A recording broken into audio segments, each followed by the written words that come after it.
Bismillahirrahmanirrahim. Assalamualaikum warahmatullahi wabarakatuh. Syukur alhamdulillah kita bisa berjumpa lagi di channel ini. Salawat dan salam selalu dan tetap tercurahkan kepada junjungan kita Nabi besar Muhammad sallallahu alaihi wasallam. Allahumma sholli ala sayyidina Muhammad wa ala ali sayyidina Muhammad. Harapan dan doa saya semoga saudaraku semuanya selalu diberikan kesehatan, dilapangkan rezekinya, diampuni dosa-dosanya dan dipanjangkan umurnya. Amin ya rabbal alamin. Sahabat beriman yang dirahmati Allah, tentu kita sudah tahu bahwasanya sebagai manusia yang beriman, Allah Subhanahu wa taala telah menyediakan surga yang di bawahnya mengalir sungai-sungai dan mereka kekal di dalamnya. Begitu pula dengan neraka. Allah Subhanahu wa taala juga dapat menyiapkan neraka yang di dalamnya terdapat api dan berbagai hal yang menakutkan bagi umatnya. Allah Subhanahu wa taala juga sudah menyiapkan neraka yang di dalamnya terdapat api dan berbagai hal yang menakutkan bagi umatnya yang semasa hidupnya hanya memperbanyak dosa dan lalai dari perintahnya. Pada yaumul hisab, segala amal perbuatan kita akan ditakar dan akan diberi balasan sesuai dengan amal perbuatan. Kebaikan sekecil apapun kita akan mendapatkan balasannya, dan kemaksiatan sekecil apapun kita juga akan mendapatkan balasannya. Akan tetapi, ada beberapa maksiat yang balasannya akan disegerakan di dunia oleh Allah Subhanahu wa taala. Lalu, dosa atau kemaksiatan seperti apa? Yang pertama adalah durhaka kepada orang tua. Sudah tak bisa dipungkiri lagi bahwasanya Allah Subhanahu wa taala memberikan hak atas kedua orang tua kita untuk dihormati karena kita semua tahu kemurkaan Allah juga bergantung pada murkanya orang tua.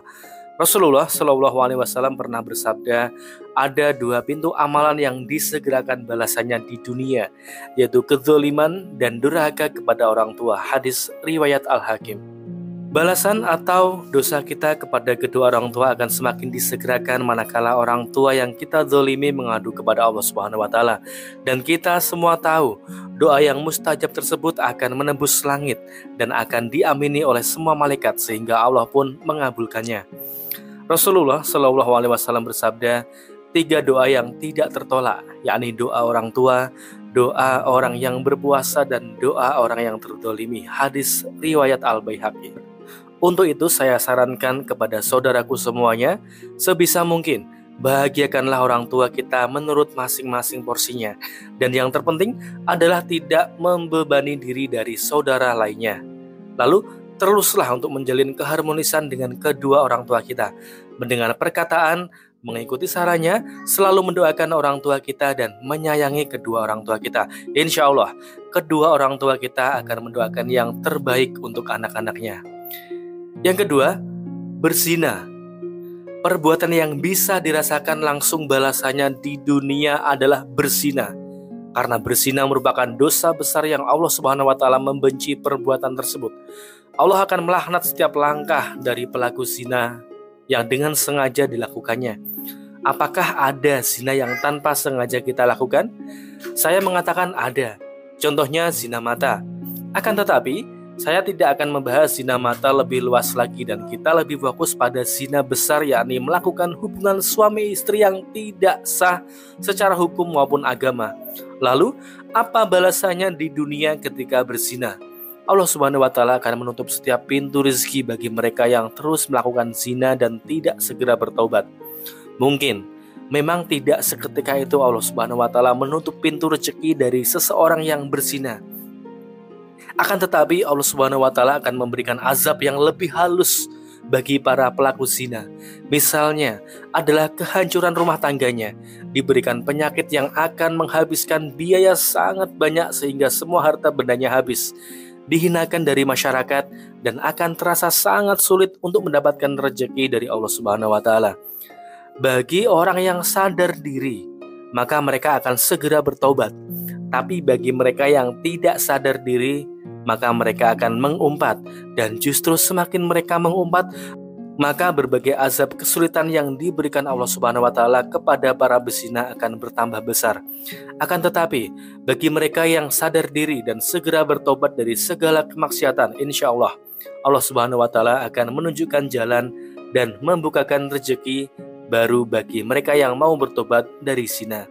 Karena kita semua tahu, Allah Subhanahu wa taala Maha Pengampun lagi Maha Belas Kasih. Yang ketiga, berlaku curang dalam berdagang. Dalam perniagaan atau jual beli terdapat dosa yang langsung dibalas saat masih di dunia, yakni curang dalam timbangan, dan kecurangan yang umum dilakukan oleh setiap pedagang adalah mengurangi takaran timbangan. Perbuatan mengurangi takaran timbangan memang akan mendapatkan untung yang besar. Akan tetapi tanpa kita sadari, perbuatan tersebut akan mendapatkan balasan secara langsung oleh Allah Subhanahu wa taala di dunia. Balasan yang diterima oleh para pelaku pedagang curang adalah kesulitan mendapatkan bahan atau barang dagangan, musim paceklik yang berkepanjangan, ketidakbahagiaan hidup dalam keluarganya, rezeki yang semakin hari semakin sulit didapat, semakin berkurangnya pembeli mendapatkan berbagai masalah dalam kehidupannya, akan ditolimi sesama pedagang, barang dagangan yang tidak laku, dan masih banyak lain lagi. Rasulullah Shallallahu Alaihi Wasallam bersabda, barang siapa yang menjadikan akhir zaman sebagai tujuan hidupnya, maka Allah akan jadikan kekayaan dalam hatinya. Allah himpun kekuatannya, dan dunia akan mengampuninya meski ia tidak menginginkannya. Dan sebaliknya, barang siapa yang menjadikan dunia sebagai cita-citanya, Allah jadikan kefakiran ada di depan matanya. Allah cerai beraikan urusannya, dan dunia tidak akan menghampirinya kecuali apa yang sudah Allah takdirkan untuknya. Hadis riwayat Tirmidzi. Dari hadis tersebut sudah jelas dikatakan bahwa jika kita di dunia hanya mencari dan ingin menumpuk harta dunia saja, maka Allah Subhanahu wa taala akan memberikan rezeki yang sudah menjadi takdirnya saja. Akan tetapi, jika kita hidup di dunia untuk memperbanyak pahala di akhirat, maka kekayaan dunia yang tidak kita minta pun Allah Subhanahu wa taala akan berikan kepada kita. Sahabat beriman yang dirahmati Allah. Oleh karena itu saya sarankan bagi saudaraku semuanya, sebisa mungkin untuk menghindari 3 hal tersebut yang bisa menyebabkan Allah Subhanahu wa taala memberikan balasan langsung kepada kita semasa hidup di dunia. Wallahu a'lam bishawab. Demikian yang bisa saya bagikan. Semoga bermanfaat untuk kita semua. Amin ya rabbal alamin. Wassalamualaikum warahmatullahi wabarakatuh.